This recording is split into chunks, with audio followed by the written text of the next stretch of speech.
Qalaysan emas? Qalaysan? Yaxshi tamadinglarmi? Tuzimsan? Ha, bo'laveradi. Ishlaring qalay? Как dela? Men ko'p aytaman bu gapni. Musulmon odamning salomlashishdagi tahiyyasi bu jannatiylarning tahiyyasi. Assalomu alaykum. Sizlarga tinchlik, omonlik bo'lsin. Assalom Alloh taoloning go'zal ismlaridan bittasi. Hozirda odamlarning salom berishi bilamiz qanaqaligini. Qandaysan? Tuzimsan? Ishlaring yaxshimi? Uydagilar tinchmi?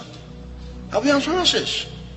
Ammo musulmon odam har bitta aytayotgan so'zi ana shu bir islomiy bo'lishiga harakat qilish kerak. Assalomu alaykum. Va alaykumussalom va rahmatullohi va barakatuh. Assalomu alaykum deyishlik o'rtamizda muhabbatga sabab bo'ladi. Muhabbat iymonli bo'lishimizga sabab bo'ladi. Iymonli bo'lishimiz salom berish bilan ham jannatga kirsa bo'lar ekan-a.